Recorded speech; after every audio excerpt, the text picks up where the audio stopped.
So we developed this custom designed app, which is called liveSHOUT, and part of this proposal was we were really interested, of course, to work with community in a sort of general sense, and that's how we ended up contacting the Lyric and how we got in touch with Julie and so on. But really to start thinking about sound and listening as the starting point for the creative process, and also really about play and creating things together in this kind of setting. What would that mean for a piece or so? Obviously listening is kind of critical for a musician, so and people do obsess about it, but it is kind of important. And we're trying to take some of the things we learned from these kind of experiences, but really from a broader understanding of sound and kind of active listening, try to take that out to a different environment that's perhaps not so music based. Maintaining the idea of the network and thinking of listening as a network. You listen to something, and if you're listening to somebody, so it kind of, in a way, each listener can be thought of as a node in a kind of a network, which, in the case of people, would be a social network of some sort, right? And like with any network, there's a shape to it, there's a hierarchy to it, there's a dynamic to it.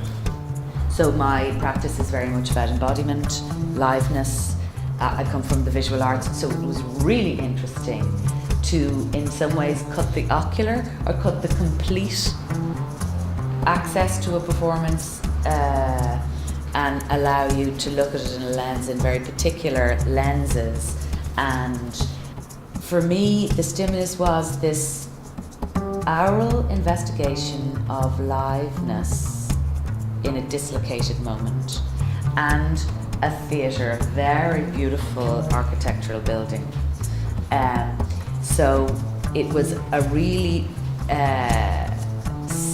simple and exciting idea to think about installing performances around this building. That's what we ended up doing.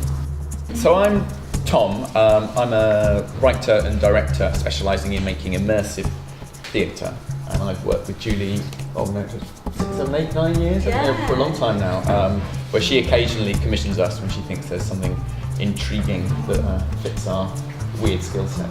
We have the UK's, we think, only dedicated arts and mental health space for young people, and we worked with 58 young carers from across Greater Manchester. So our remit is to work with any young people that feel like they need support with their mental health. And one thing we discussed in advance is we didn't want to impose, you are young carers, you are going to tell the world about how tough it is to be a young carer. They're not a group of people to be pitied. They wanted the audience to understand what their lives were like, but also, I think, to celebrate what they as individuals had done, and this the skill set they developed, the way in which they'd managed whole households at the age of 13, all of these things. So they wanted the audience to know, but they didn't want it to be a kind of bleak telling of their stories. They wanted to cast themselves in a different light. So anyway, I hope this was kind of interesting in terms of listening, because this proposal for distributed listening then almost 10 years later came from this, what we said was it's quite a fragile listening when you're in this space and you don't quite know what's happening, or what we then ended up calling distributed listening. So, and we were quite interested to transport this idea outside of the university, as simple as that sounds.